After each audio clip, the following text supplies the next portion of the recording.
Students, next topic in our chapter is Ampere's circuital law. तो student यहाँ पर जो एम्पियर सर्किटल लॉ है एक इम्पोर्टेंट लॉ है जिसका यूज़ करके हमें मैग्नेटिज्म में बहुत से रिजल्ट, बहुत से डेरिवेशन प्रूव करने हैं। तो स्टूडेंट यहाँ पर समझते हैं कि एम्पियर सर्किटल लॉ हमें क्या बताता है। तो सबसे पहले स्टूडेंट हम इस स्टेटमेंट को समझते हैं कि ये स्टेटमेंट क्या है। तो स्टूडेंट्स यहाँ पे क्या है, ampere circuital law states that the line integral of the magnetic field, यानी हमें क्या करना है स्टूडेंट, लाइन इंटीग्रल करना है मैग्नेटिक फील्ड का। लाइन इंटीग्रल का मतलब है स्टूडेंट यहाँ पर मैग्नेटिक फील्ड का इंटीग्रेशन किसी लाइन के साथ करना, यानी line integral of magnetic field हमें करना है अराउंड एनी क्लोज्ड लूप, या फिर कह सकते हैं अराउंड एनी क्लोज सर्किट। यानी ये जो लूप होनी चाहिए वो कैसी होनी चाहिए, क्लोज्ड होनी चाहिए, या फिर अराउंड क्या हो सकता है, वो क्लोज्ड हमारी लूप होनी चाहिए। क्लोज लूप का मतलब है कि हमारा इंटीग्रेशन कैसा होना चाहिए, क्लोज इंटीग्रेशन होना चाहिए, यानी लूप जिस पॉइंट से स्टार्ट होगी घूम फिर कर वहीं पर आनी चाहिए। तो हमारा क्या है, जो इंटीग्रेशन है वो कैसा हुआ, क्लोज्ड इंटीग्रेशन हुआ। तो यहाँ पे क्या है, the line integral of the magnetic field around any closed circuit is equal to the mu naught times. Mu naught क्या होता है स्टूडेंट, यहाँ पर मैग्नेट, ये जो हमने पढ़ा था, म्यू नोट होता है परमियाबिलिटी। क्या होता है स्टूडेंट यहाँ पर, परमियाबिलिटी, या फिर मैग्नेटिक परमियाबिलिटी भी कहते हैं, जिसकी वैल्यू होती है 4 pi into 10⁻⁻7 4 pi into 10⁻⁻7 tesla metre per ampere. तो स्टूडेंट ये हमारा क्या होता है, म्यू नोट की वैल्यू होती है। तो स्टूडेंट यहाँ पर क्या है, is equal to the mu naught times of the total current I passing through this closed loop. और आई क्या है, passing through this closed loop, यानी जो हमें ये क्लोज इंटीग्रल मिलेगा वो किसके इक्वल मिलेगा, म्यू नोट टाइम्स ऑफ आई। और ये आई क्या स्टूडेंट, टोटल करंट है। ये आई क्या है, total current passing through the loop. तो स्टूडेंट इसको हम एक डायग्राम के अकॉर्डिंग समझते हैं कि ये स्टेटमेंट हमें क्या बताती है। तो स्टूडेंट मान लीजिए हमारे पास क्या है, एक कंडक्टर है जो कि इस प्लेन ऑफ पेपर के इस तरह हमने बनाया हुआ है। यानी हम कह सकते हैं, मान लीजिए हमारे पास एक ये प्लेन ऑफ पेपर है, इसमें एक कंडक्टर हमने यूज़, करंट कैरिंग कंडक्टर है इस तरीके से, ये जो कि ऐसे आई करंट इसमें से फ्लो हो रहा है। और ये हमारा करंट, कुछ करंट कैरिंग कंडक्टर इस प्लेन ऑफ पेपर के परपेंडिकुलर हमें ऐसे दिखाई दे रहा है। और इस करंट कैरिंग कंडक्टर के चारों तरफ हमें क्या यूज़ करना है स्टूडेंट, बनाना है एक क्लोज्ड लूप बनाना है, या फिर क्लोज्ड सर्किट हमें ड्रॉ करना है। यानी ये हमारा क्या हुआ, एक क्लोज्ड लूप ये हुआ। मान लीजिए हमने आर रेडियस लेके क्या बनाया है, एक क्लोज्ड लूप बनाया है। स्टूडेंट इस लूप को हम कहते हैं एम्पीरियन लूप। हम क्या कह सकते हैं स्टूडेंट, इस लूप को एम्पीरियन लूप। तो स्टूडेंट होता क्या है, इस लूप पर मान लीजिए इस करंट कैरिंग कंडक्टर के कारण आर डिस्टेंस पर, इस लूप पर किसी पॉइंट पर, मान लीजिए ये पॉइंट है पी, यहाँ पर क्या है, मैग्नेटिक फील्ड हमने मान लिया B, और यहाँ पर एक हमने स्मॉल लेंथ एलिमेंट लिया है dl। तो स्टूडेंट अगर हम इस B का इस dl के साथ, यहाँ पर जो मैग्नेटिक फील्ड B है, इस मैग्नेटिक फील्ड B का इस dl लेंथ एलिमेंट के साथ क्लोज इंटीग्रल लेते हैं। कहने का मतलब क्या है, B को इस लेंथ के साथ मल्टीप्लाई करते हैं, और क्लोज इंटीग्रेशन का मतलब है स्टूडेंट ये लेंथ कंप्लीट होना। कहने का मतलब ये है कि मान लीजिए हम क्या करते हैं, इस कंप्लीट लेंथ को छोटे छोटे ऐसे टुकड़ों में क्या कर लेते हैं, डिवाइड कर लेते हैं, स्मॉल लेंथ एलिमेंट्स में क्या कर लेते हैं, डिवाइड कर लेते हैं। और यहाँ पर जो मैग्नेटिक फील्ड होगी और इस मैग्नेटिक फील्ड को इस dl के साथ हमें क्या करना है, मल्टीप्लाई करना है। इसी तरीके से ये मैग्नेटिक फील्ड इस लेंथ एलिमेंट के साथ मल्टीप्लाई होगा। इसी तरीके से यहाँ पर भी मैग्नेटिक फील्ड होगी और इस लेंथ एलिमेंट के साथ मल्टीप्लाई करना है। और सभी टुकड़ों को हमें क्या करना है, ऐड करना है। या तो हम इसको ऐड करें या फिर हम ऐसा कर सकते हैं कि एक लेंथ एलिमेंट ले dl और उसको b के साथ मल्टीप्लाई करें और इसका क्लोज इंटीग्रेशन ले।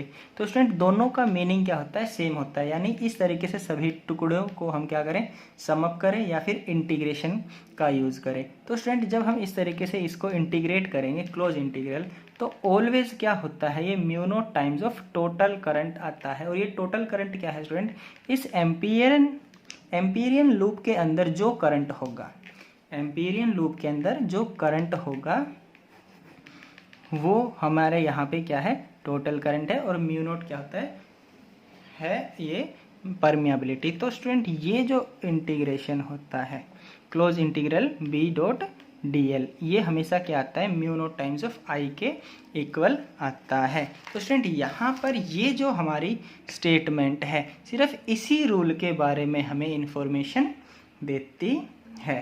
तो स्टूडेंट हम यहाँ पर क्या कर सकते हैं, इसको प्रूव कर सकते हैं, इस रिजल्ट को हम प्रूव कर सकते हैं।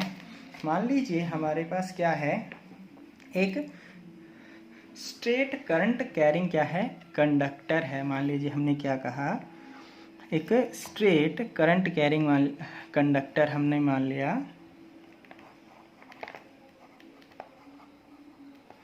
Consider an infinite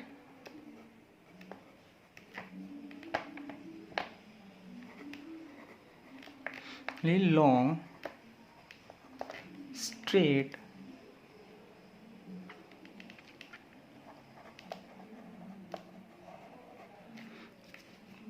conductor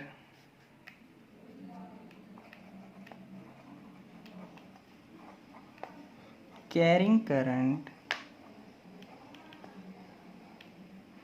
I, carrying a current I।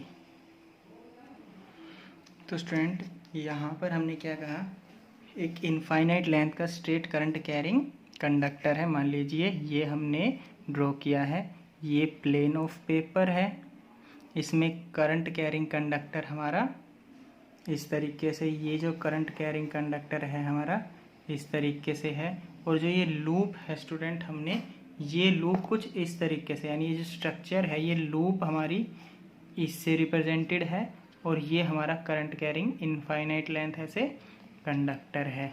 तो स्टूडेंट यहाँ पर हमने क्या किया है, ये जो लूप है, ये जो लूप है, इस लूप पर एक P पॉइंट पर हमने एक लेंथ एलिमेंट dl लिया, यहाँ पर मैग्नेटिक फील्ड B, इसके कारण यहाँ पर हमने ऑब्जर्व की।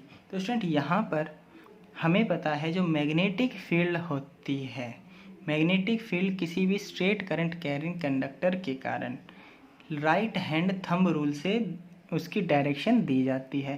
तो हम कह सकते हैं स्टूडेंट कि करंट अगर इस डायरेक्शन में ऊपर की तरफ है तो मैग्नेटिक फील्ड इस तरीके से लूप के टेंजेंशियली हमें मिलेगा।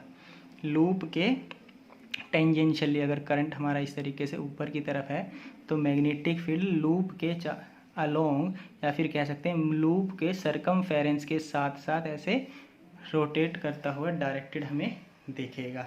तो स्टूडेंट यहाँ पर हम कह सकते हैं जो मैग्नेटिक फील्ड है, the field B is directed along the circumference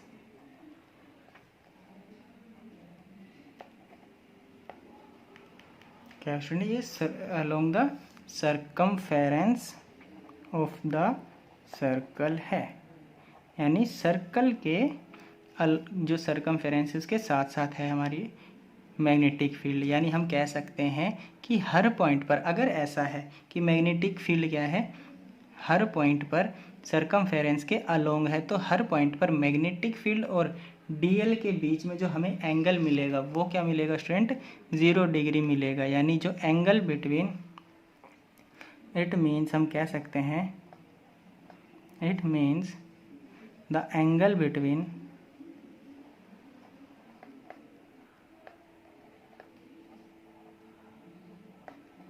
magnetic field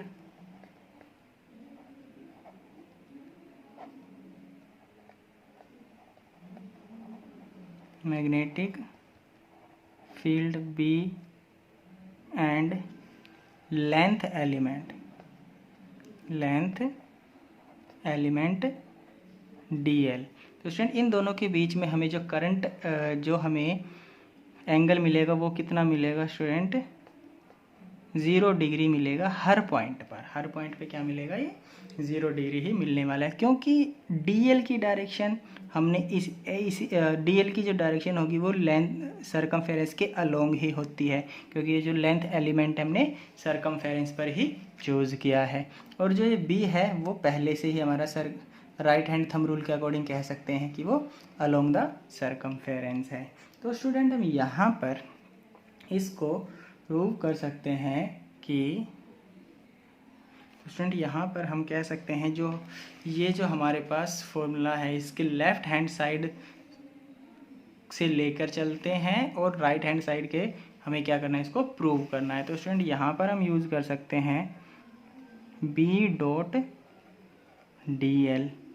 तो स्टूडेंट यहाँ पर जो हमारे पास अगर हम B की बात करते हैं तो B जो मैग्नेटिक फील्ड है, ये मैग्नेटिक फील्ड इस स्ट्रेट करंट कैरिंग कंडक्टर के कारण R पॉइंट पर है। और हमें पता है स्टूडेंट मैग्नेटिक फील्ड एक स्ट्रेट करंट कैरिंग कंडक्टर के कारण किसी डिस्टेंस R पर कितना होता है, ये होता है 2 पाई mu naught I upon 2 pi R, जो कि हम ने बायट सावर्ट लॉ का यूज़ करके कुछ लास्ट वीडियोस में जब हमने किया था तो स्ट्रेट करंट कैरिंग कंडक्टर के कारण ये मैग्नेटिक फील्ड फाइंड आउट की थी। यानी ये क्या है student, magnetic field due to a straight current carrying infinitely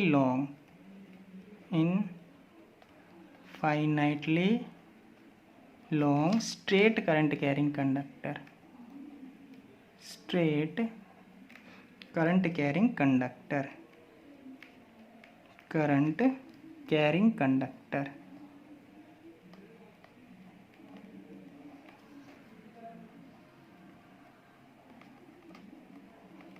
okay. तो स्टूडेंट यहाँ पर हम इस B की वैल्यू यहाँ पर पुट कर सकते हैं इस B में, और साथ में हम ये भी देख सकते हैं जब हम डॉट को ओपन करेंगे तो हमारे पास क्या आता है स्टूडेंट, cos थीटा आता है। तो नेक्स्ट स्टेप में हम इसको कर सकते हैं स्टूडेंट, मान लीजिए हमारे पास जब हम इसको ओपन करेंगे तो सबसे पहले हमारे पास क्या आएगा स्टूडेंट, B.dl cos 0 डिग्री, क्योंकि स्टूडेंट यहाँ पर हमें पता है जब हम डॉट को ओपन करते हैं तो cos थीटा आता है और थीटा हमारा कितना है, 0 डिग्री है। तो साथ में स्टूडेंट हम यहाँ पर अब नेक्स्ट जो स्टेप में हम कर सकते हैं, जो B.dl हमें मिलेगा और B की वैल्यू, ये तो cos 0 कितना होता है स्टूडेंट, ये तो 1 होता है, cos 0 क्या होता है, 1 होता है। तो इसको हमने क्या यहाँ पे यूज़ किया है, 1 यूज़ किया है। और जो हमारे पास B की वैल्यू जो ये आई थी स्ट्रेट करंट कैरिंग कंडक्टर के कारण, तो B की वैल्यू हम यहाँ पर पुट कर सकते हैं। तो हमारे पास क्या होगा, B को हम यहाँ पर यूज़ करेंगे mu naught I 2 pi R dl। और स्टूडेंट यहाँ पर जब हम इंटीग्रेशन करेंगे तो इंटीग्रेशन हमारा किसका हो रहा है, यहाँ पर स्टूडेंट देखो इस dl का इंटीग्रेशन हो रहा है, यानी इस लेंथ का क्या करना है, हमें इंटीग्रेशन करना है। तो यहाँ पे हम क्या कर सकते हैं, ये टर्म तो हो गई हमारी कांस्टेंट, तो इसको हम क्या कर सकते हैं, इंटीग्रेशन से बाहर रख सकते हैं। तो हम कह सकते हैं mu naught I 2 pi R integration of dl। और स्टूडेंट ये क्या चीज़ है, ये है क्लोज इंटीग्रल ऑफ डीएल। ये क्या है हमारा क्लोज इंटीग्रल ऑफ डीएल। और क्लोज इंटीग्रल ऑफ डीएल का मतलब होता है ये कंप्लीट लेंथ। और ये कंप्लीट क्या हुई लेंथ स्टूडेंट, ये हुआ हमारा सरकमफेरेंस। और सरकमफेरेंस होना चाहिए ये 2πr, क्योंकि इसका जब इंटीग्रेशन करेंगे तो ये कंप्लीट लेंथ आएगी, क्योंकि क्लोज इंटीग्रेशन है इस डीएल लेंथ एलिमेंट का। तो इस की जगह हम ये पुट कर सकते हैं स्टूडेंट, तो ये हमारे पास आएगा μ0I में 2πr, और इसकी जगह लिख सकते हैं 2πr। 2πr से 2πr कैंसिल, तो स्टूडेंट हमें जो रिजल्ट मिलेगा वो क्या आया μ0 टाइम्स ऑफ I। और स्टूडेंट हमें यही प्रूफ करना था, देखो हमें यही प्रूफ करना था, यानी हम कह सकते हैं कि मैग्नेटिक जो हमारा ये close integral of B dot D L होगा वो क्या होगा μ0 टाइम्स ऑफ I के इक्वल होता है। स्टूडेंट जब हम एम्पियर सर्किटल लॉ को अप्लाई करते हैं तो हमारे पास कुछ स्पेशल कंडीशन है कि लूप को हम किस तरीके से बनाएं। ऐसा नहीं है कि हम लूप को किसी भी तरीके से बनाएं और फिर सोल्व कर पाएं। तो मान लीजिए अगर स्टूडेंट हमने क्या किया, लूप को इस तरीके से इरेगुलर शेप का यूज बनाया, तो अगर ऐसी लूप बनाएंगे तो देखो स्टूडेंट यहाँ पर डीएल की डायरेक्शन इस पॉइंट पर ऐसे है, डीएल की डायरेक्शन इस पॉइंट पर ऐसे है, और डीएल की डायरेक्शन इस पॉइंट पर ऐसे है। और अगर स्टूडेंट इसके कारण अगर मैं मैग्नेटिक फील्ड की बात करता हूँ तो इस करंट कैरिंग कंडक्टर के कारण मैग्नेटिक फील्ड होगा, हमें यहाँ पर मैग्नेटिक फील्ड ऐसे मिलेगा। मतलब हम कह सकते हैं कि इसके कारण जो मैग्नेटिक फील्ड होगा, मान लीजिए हमने इस तरीके से ऐसे मैग्नेटिक फील्ड बनाया, तो मैग्नेटिक फील्ड तो ऐसे टेंजेंशियली इस लूप के अकॉर्डिंग होगा, लेकिन जो हमें डीएल मिलेगा वो अलग अलग। देखो यहाँ पे मैग्नेटिक फील्ड हमें ऐसे मिल रहा है, यहाँ पे यहाँ पर लूप की डायरेक्शन ऐसे मिल रही है और मैग्नेटिक फील्ड इस डायरेक्शन में मिल रहा है। यहाँ पर हमें लूप की डायरेक्शन ऐसे मिल रही है, मैग्नेटिक फील्ड की डायरेक्शन ऐसे मिल रही है और लूप की डायरेक्शन हमें कुछ ऐसे मिलेगी। यानी हम कह सकते हैं अगर हमने इरेगुलर शेप की लूप यूज़ की तो वहाँ पर जो हमारा एंगल होगा वो हर पॉइंट पर चेंज होता रहेगा, और उस केस में इस को सोल्व करना थोड़ा कॉम्प्लिकेटेड हो जाएगा। तो स्टूडेंट हम जब भी लूप को चूज़ करते हैं तो स्पेशल 3 चीज़ें हम ध्यान में रखते हैं कि लूप को हम किस तरीके से चूज़ करें। To choose Amperian loop, Amperian loop या फिर एम्पीरियन सर्किट। तो सबसे पहला जो पॉइंट है स्टूडेंट वो है कि जो मैग्नेटिक फील्ड होगा B is tangential to the loop, यानी ऐसा करने से हमारी कैलकुलेशन क्या होगी, इजी होगी। एंड जो हमारे पास मैग्नेटिक फील्ड होगा B is non zero constant होना चाहिए, नॉन ज़ीरो कांस्टेंट होना चाहिए, नॉन ज़ीरो होना चाहिए और कांस्टेंट। कांस्टेंट का मीनिंग ये हुआ स्टूडेंट जब हम यहाँ पर इंटीग्रेशन करेंगे तो b अगर कांस्टेंट होगा तो हम यहाँ से b को आसानी से बाहर निकाल सकते हैं, और इंटीग्रेशन सिर्फ लेंथ का ही हमें उस केस में करना होगा। तो इसलिए हम इन चीज़ों को ध्यान रखते हैं कि b या तो हमारा टेंजेंशियल और टेंजेंशियल होगा तो थीटा हमारा क्या हो जाएगा स्टूडेंट 0 डिग्री, और b कांस्टेंट होगा तो हम इसको यहाँ से बाहर आसानी से निकाल सकते हैं। सेकंड यहाँ पर पॉइंट है स्टूडेंट कि B is normal to loop हो। अगर B नॉर्मल टू लूप होगा स्टूडेंट तो हमारा जो थीटा होगा वो 90 डिग्री हो जाएगा, और उस केस में cos 90 होता है हमारा 0। तो जब हम यहाँ पर अगर एंगल हमारा 90 डिग्री हो जाता है तो ये 0 हो जाएगा और आसानी से ये हमारा क्या हो जाएगा, सोल्व हो जाएगा, क्योंकि ये 0 हो चुका होगा। तो हम इस तरीके से भी लूप को चूज़ कर सकते हैं क्योंकि हमारी कैलकुलेशन क्या होगी वहाँ पर इजी होगी। और थर्ड पॉइंट है स्टूडेंट कि हम लूप इस तरीके से भी चूज़ कर सके कि B वहाँ पर क्या हो, 0 हो, B यानी वैनिशेस हो, वैनिशेस हो, यानी ऐसी जगह लूप यूज़ करें, इस तरीके से लूप यूज़ करें कि वहाँ पर उस लूप पर हमें मैग्नेटिक फील्ड क्या मिले, 0 मिले। तो स्टूडेंट हम इन 3 तरीकों से ही क्या करते हैं, लूप को चूज़ करते हैं। अगर इन तरीकों से लूप को चूज़ नहीं किया तो हमारी कैलकुलेशन बहुत ज़्यादा डिफ़िकल्ट हो जाती है। तो स्टूडेंट हमें ध्यान रखना है कि लूप को सिर्फ इन 3 तरीकों से ही हम क्या करें, चूज करें।